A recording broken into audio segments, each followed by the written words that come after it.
fa ny olona tia fafinaretana dia lasa titena ary lasa tsy tian'Andriamanitra.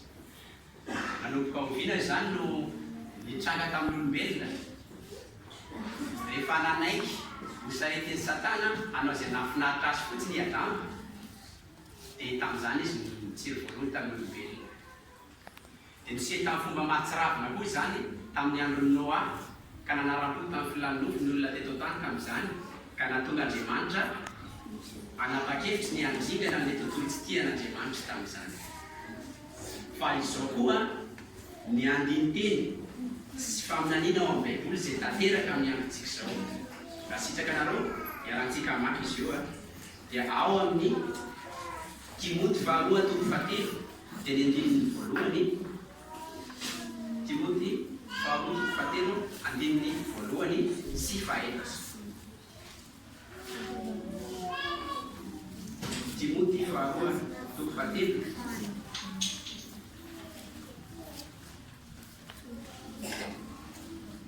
andininy voalohany sy fahaefatra.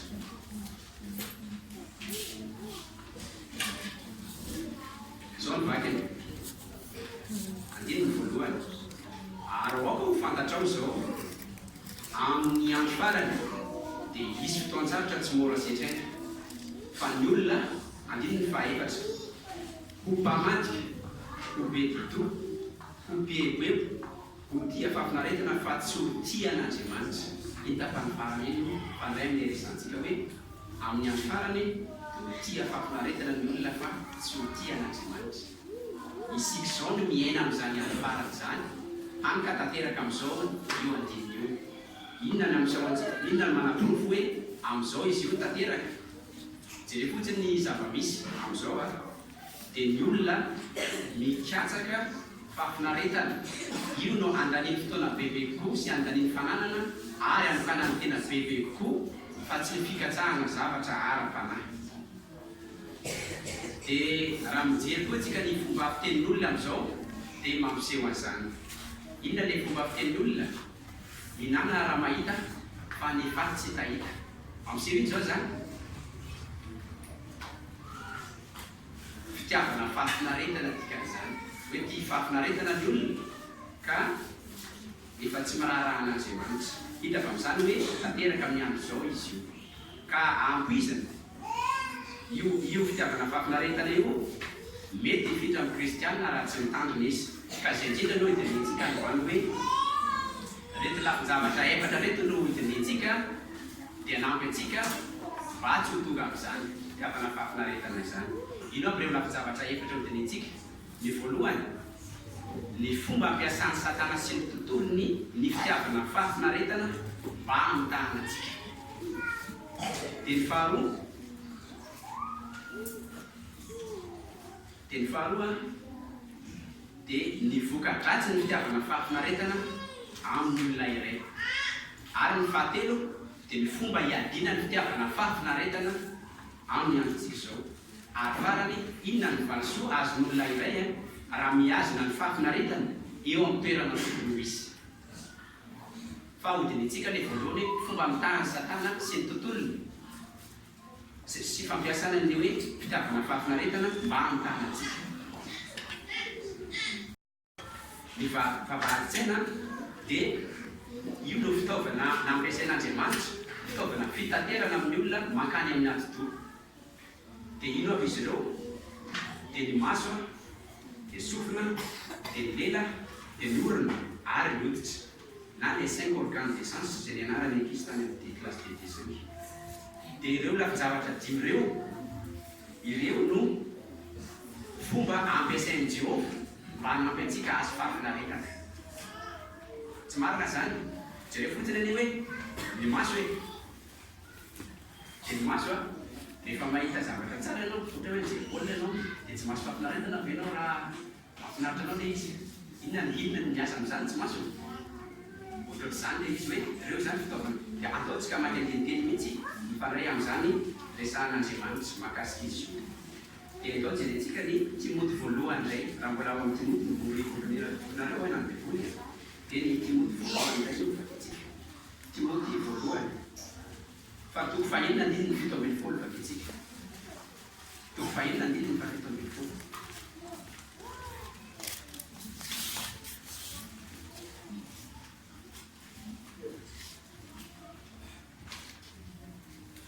Timoty voalohany toko fahenina dia ny andininy fa fito ambin'ny folo zao resahana anary ny manan-karena eto amin'ity tontolo ity mba tsy hanambony tena na ametraka ny fahanany amin'ny aina tsy azo antoka fa amin'Andriamanitra izay manome antsika be dia be ny zava-drehetra mba maninona Andriamanitra no nanome zavatra be dia be ho antsika atao fitaintsika hatramin'ny farany izy mba hifalitsika izay ny famarana dia hita avy amin'izany hoe nomen'Andriamanitra atsika ireo fitaovana fitaterana ireo mba tonga atsika azo fampinaretana araka ny tokony ho izy dikan'izany fanomezana avy amin'Andriamanitra ireo dia ireo no manampy atsika ho tia fampinaretana sy ahita fifanena sy asambatra atsika amin'ny fiainantsika amin'izao zay dia raha mijery film anao na vidéo na sary na boky dia mety ahita zavatra mahafinaritra amin'izany ara-dalàna zany toy izany koa zavatra eniny sofina hoe rehefa miheno mozika ianao dia mety mijijaka mihitsy mampiseho fifanena sy fifanena ilay zany mijijaka zany hoe za mbola tsy mijijaka anao dia hita avy amin'izany hoe ny zavatra eniny sofina dia miteraka fifanena fa tadidio nefa ireo zavatra azahoantsika fampinaretana ireo no ararotin'ny Satana mba hamitana antsika amin'ny fomba ahoana aleo verina antsika ilay hita zavatra hitany maso io fomba fitenin'olona dia hoe maso mahita maninona tsy mitondra mody inona dikan'izany telaka zany izy hoe jereo fotsiny ilay izy fa rehefa mody ianao tsisy vokany aminao ilay izy fa tadidio nefa ilay hevitra ilay hoe vavaharin-tsaina fitaovana fitaterana makaiza araka ilay nyresantsika teo mankany amin'ny adi-doha dikan'izany zavatra hitany maso na eniny sofina dia tateriny mankany amin'ny adi-doha dia tsy mitonga mody ve zany dia io zany ny fomba ampiasain'ny Satana dikan'izany dia mamoaka filma sy mamokatra filma be dia be izy vidéo sary ary ny boky azo vakina nefa mamoafady na hoe misy resaka vetaveta dia mila mitanana zany ny kristianina mba tsy ho zany toy izany koa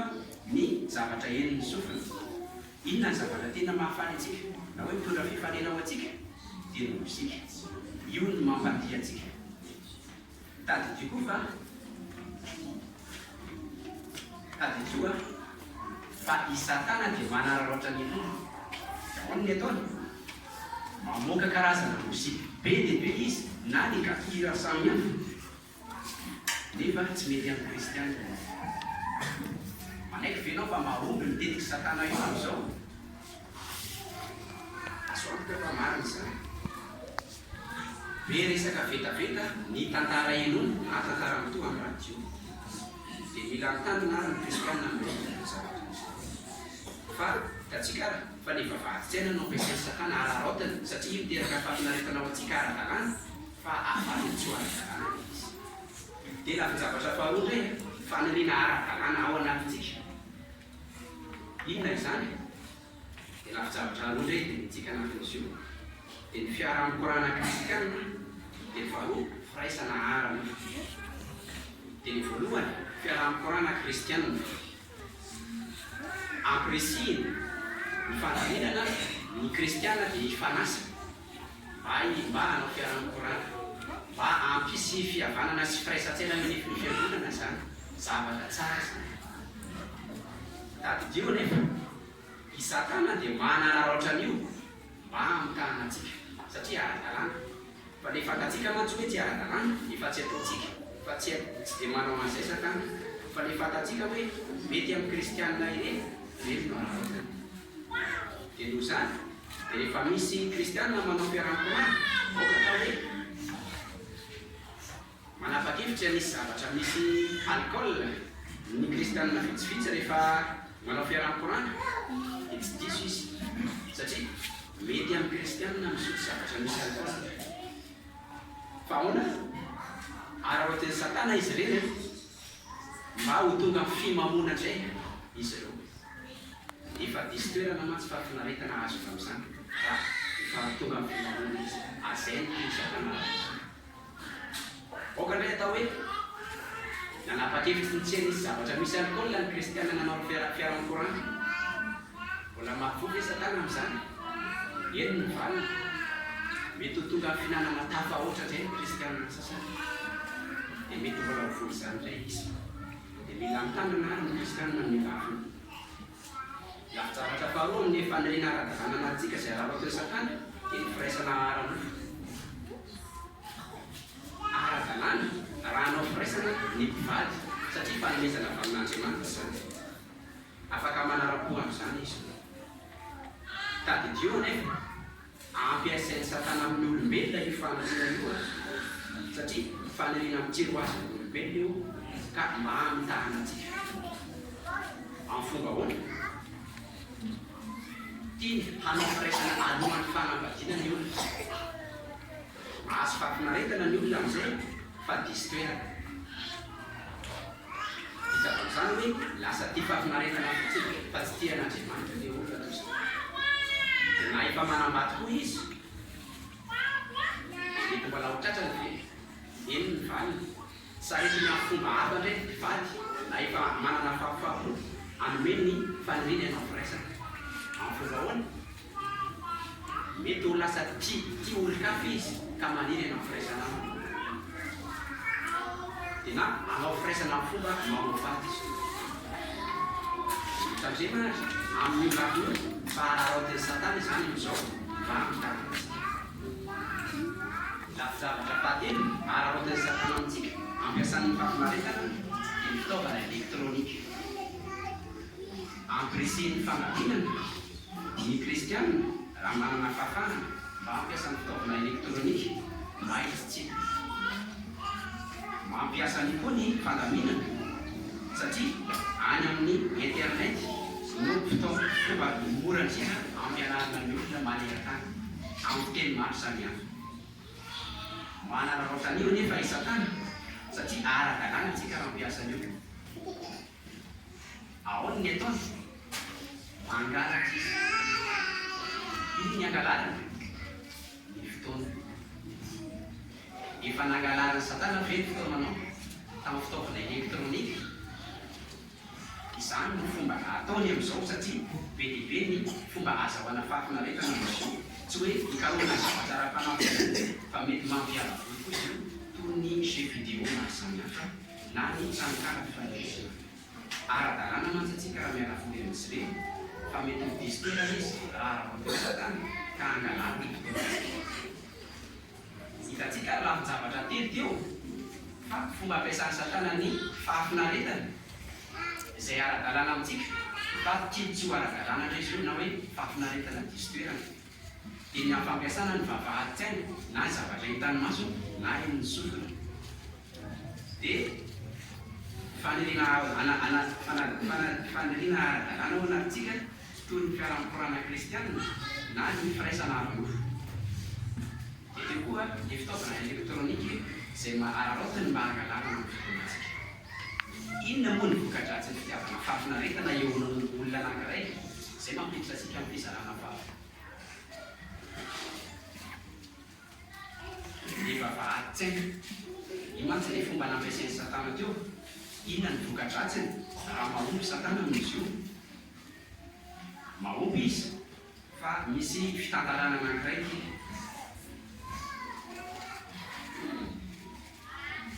dia misy tantara tao amin'ny bokintsika dia tantara ny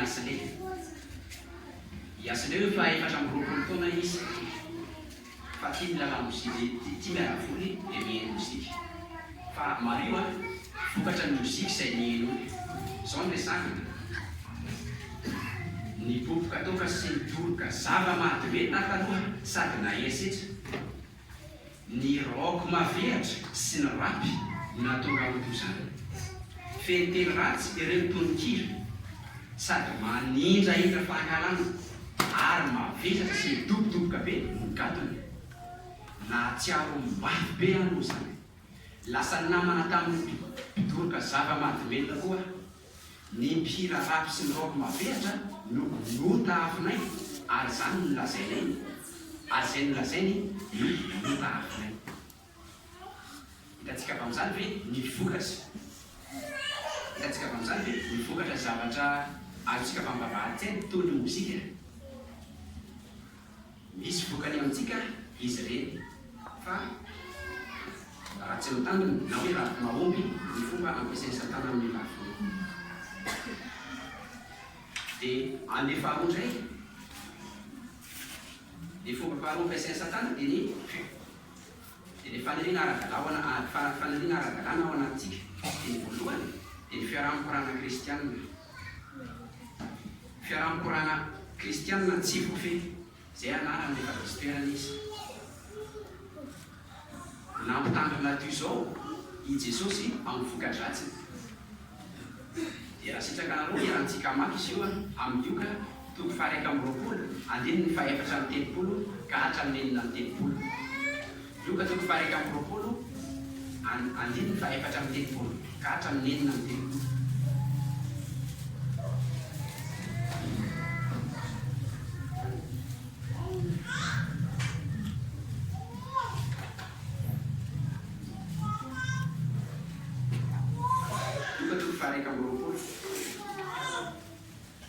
Andininy 4:30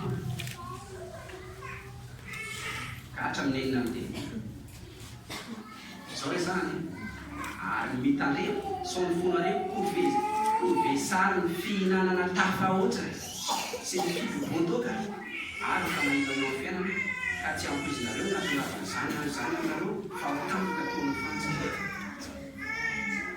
Fa ho tonga amin'izay rehetra monina ambonin'ny tany manontolo zany ho miambena trano ary mitalao mandrakariva mba ho afa mandositra zany zavatra rehetra tsy maintsy ho tonga aminareo zany ianareo ka ho afaka hitsangana eo anatrehany zanak'olona. Izy toerana rehefa finaretana raha ohatra ka efa tafahoatra ilay fihinanana na tonga amin'ny fibobon-doka ny fiarahamonkorana kristianina. Voka-dratsiny andininy 5:30 sy 9:30. Hahatonga ny olona anankiray tsy hevitra ny andron'i Jehova. Izany hoe efa akaiky. Hahatonga tsy hiambina hatrany zany. Izay ny vokany. Fa lasa variana amin'ny fafinaretana fotsiny. Hitantsika amin'izany zany ilay voka-dratsiny. Lafy zavatra faharoa indray. Tsy ilay voalohany telo hoe fiarahamonkorana tsy voafehy. Fa ilay faharoa indray firaisana ara-nofo tsy ara-dalàna. Ilay firaisana ara-nofo tsy ara-dalàna inona ny vokany? Fantatsika moa izy io fa ny Galatianina 4:9-9 vakitsika ihany fa miresaka ny voka-dratsiny. Galatianina 4:9-9.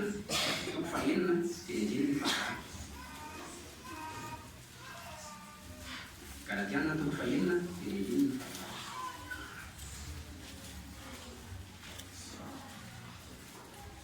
Galatianina 4:9-9.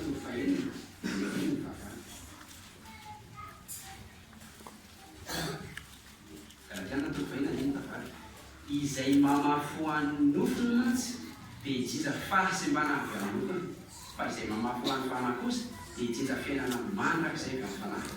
Etapany voalohany, mamafy an'ny nofy olona anankiray raha tonga amin'ny firaisana ara-nofo tsy ara-dalàna. Inona ny vokany? Mbola tazana izy any amin'ny tapany voalohany ihany. Manimba tena ny olona tosana. Mety ho tonga mety ho bevoka tsy endrina olona anao an'izany ary miteraka tsy manana raha io. Mety ahazo aretana koa izy. Vokany tena mampalahelo anefa dia mety ho tonga amin'ny fananana na ho fandroana tsy ho anevo ny fiangonana mihitsy izy. Raha tsy ary vokany, raha diso toerana efa finaretana azo amin'ny firaisana ara-nofo. Farany fitaovana elektrônika izay fomba mahomby koa ampiasain'ny Satana. Inona ny voka-dratsiny? Efa hitantsika telo izy. Mangalatra fotoana izy. Izay ihany anefa ao amin'ny trano-kala fifaneriserana dia mahomby be koa Satana. Tsy vitany hoe angalariny fotsiny fotoananao fa asiny zavatra maro samihafa mety aminao faty ny hitanao. Hitandre mary amin'ny voka-dratsiny. Hitantsika fa tena ratsy ny vokany raha diso toerana ny fafinaretana azo eo amin'olona fa rehefa hitatsika le fomba atonga le fafinaretana ho distoerana amintsika hitatsika le vokadratsiny ka tsy mba misy fanafodiny ve zany isy zany hoe ny fanafody zay omentsika jerentsika eto dia sady manasitrana izy no fiarovana mitambatra ao zany izy zany hoe rehefa marary ianao dia sitrany raha ohatra ka manaiky mihinana le fanafody raha mbola tsy tonga amin'izany re ianao dia tsy ho tonga amin'izany mihitsy dia fiarovana izy dia lafin-javatra efatra no jerentsika inona avy ny fomba hiadiana amin'ny fitiavana fafinaretana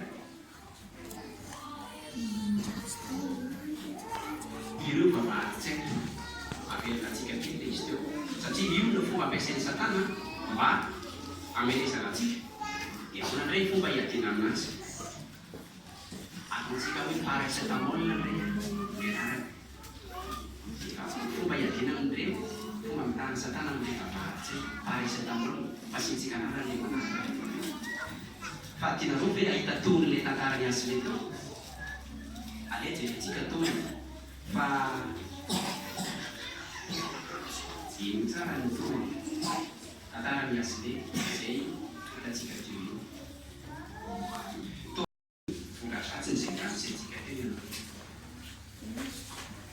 fomba hiadiana amin'ny fiaraha-mikorana kristianina tsy voafy fomba mahomby io satria ara-dalàna fa io raha loatan'ny satana fa ahoana ny fomba hiadiana aminazy dia profène ny nataontsika anaraka fa ny efesianina toko fadimy dia ny andiny ny fahavalo ambin'ny folo sy sivy ambin'ny folo resahan'ny jesosy resahan'ny tenin'andriamanitra ny fanafodiny vakitsika le izy io efesianina toko fadimy dia ny andiny ny fahavalo ambin'ny folo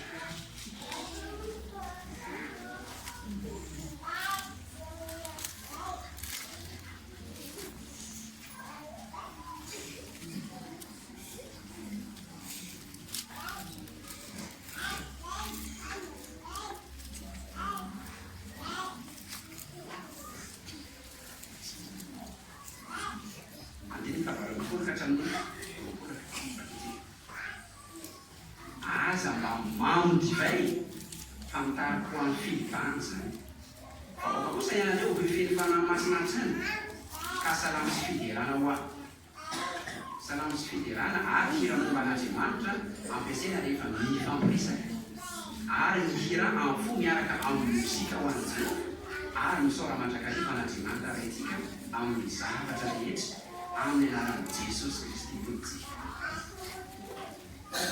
tsy voafehy ny fiaraha-mikorana kristianina tan'olona anankiray rehefa mamodivay izy toerana le fafinaretana nosany ahoana ny fomba hiadiana aminazy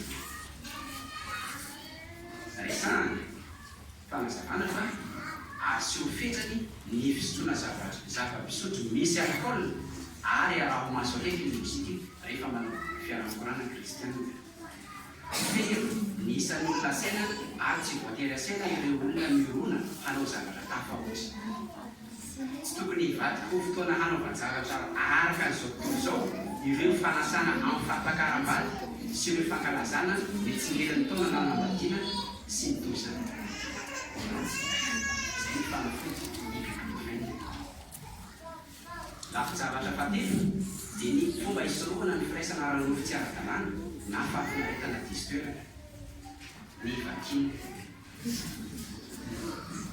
inona ny fanafodiny manana fifehezantena raha hoe fifehezantena ilaina foana zany na efa manambady azy lafin-zavatra faefatra dia ny fitaovana elektrônika ny fitaovana elektrônika hitatsika teo hoe mangalatra fotoana ny satana zay mantsy ilay atao dia araka ilay fotoana betsika mandritrany rehefa mandritrany fanaovantsika me izy raha diso toerana ny fafinaretana azo voany inona indray anarany fanafontsika iny siro mamy fa le fotoana mantsy ateto mbola tsy nisy manam-pahaizana mahay mamaritra hoe inona atao hoe fotoana fa marina nefa fanomezana avy amin'ny Jehova ny fotoana. Dia noho izany alamino ary fotoananao sao hisy angalatra na hoe angalan'ny Satana. Amin'ny fomba ahoana moa ny fotoanantsika mety angalan'ny Satana?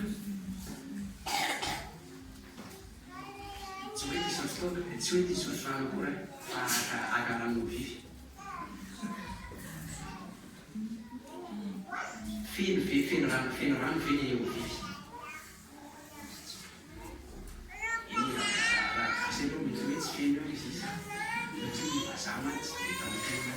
Fa ohatr'izao zany hoe balazay vaoaka ataontsika hoe iarahana zany hoe feno rano. Dia feno rano io fa aleo anisy orana kely.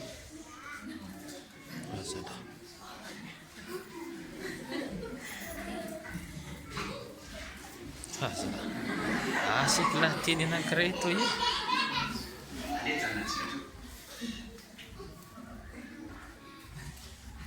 Feno ve? Raha feno? Ao izay raha hoe tsy feno rano, marina izany. Fa ny rano dia misy molécule anankiroa mandrafitra azy. Dia ny molécule hydrogène roa, ny molécule oxygène ray. Mitambatra ireo ve nefa hoe rano. Fa zao, jereo ny torony isany. Molécule hydrogène roa atambatra molécule hydrogène ray, no molécule oxygène ray dia rano izy. Rano tirera.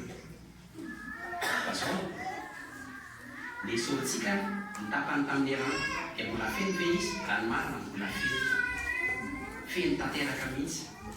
Fa inona ny fanampiny? Ny fenon'ny rivotra dia izy. Zay, rivotra zany namen'olona izy. Dia ny oxygène roa zany atao hoe rivotra. Zao nefa raha atambatra amin'ny oxygène roa, hydrogène roa sy ny oxygène ray izay mamaritra hoe rano. Dia atambatra oxygène roa indray mandeha dia efa tsy rano kely izy. Izany hoe ilay molécule marafitra azy ao mbola izy ihany fa saingy efa tsy ilaina azy. Toy izany ny fotoana. Dia ny fotoananao zany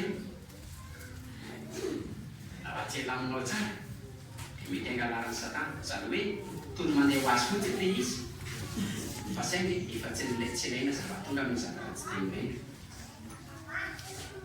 Jereo indray hoe sarisary fanampiny.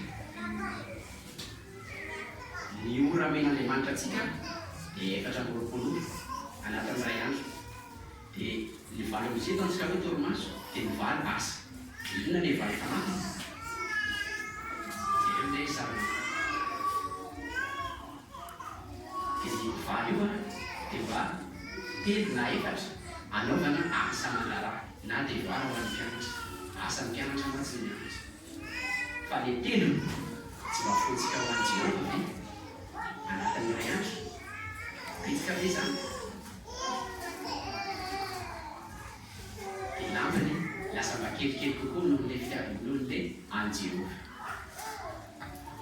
Dia alamina ao fotoananao fa jereo fa adiny andro raiky mahita adiny telo zany ianao ho an'i Jehova, jereo samy fanampiny. Amin'ny fotoam-boana vitsy zany raiky amby roapolo. Fa raiky amby roapolo io betibety zavatra malazintsika atao. Mety hoe fanomanana fianarana, dia fianarana sambrely, fanomanana fiveny. Fa ny fitoriana sy fampianarana koa ohatra ataontsika hoe vava-ambinifolo. Fa ohatrany ora mizavana izy zany. Fa tsitsika tonkafana dia hoe afaka manome izay tsara indrindra mitsikisika ho an'i Jehova isanandro. Ary raha marina mitaka an'izany Jehova. N'iza zany atsika na sambany vory ianao androany, na efa mpitory vita batisa, na efa manana tombontsoa maro samihafa eo anivon'ny fiangonana, dia ny zavatra takian'i Jehova amintsika dia mitovy. Dia hoe manome izay tsara indrindra nanantsika dia ny fotoanantsika sy ny hery ho an'i Jehova isanandro. Inona ny valosoa antsika amin'izany? Dia ity vatsika farany jaune voalohany toko faharoa andininy fafito ambin'ny folo.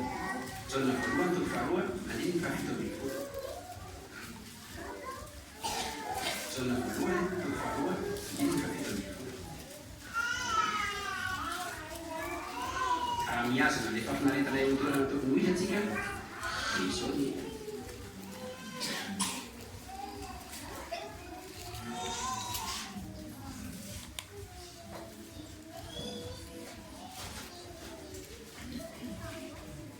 jaune voalohany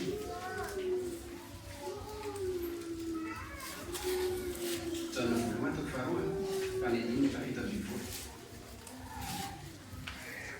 Ary mandalo izao sy ny faniriny fa izay manao ny sitrapon'Andriamanitra no maharitra mandrakizay. Noho izany ary apetraho amin'ny toerana tokony ho izy ny fitiavanao ny fafinaretana fa ho lasa tia an'Andriamanitra ianao fa tsy ho tia fafinaretana.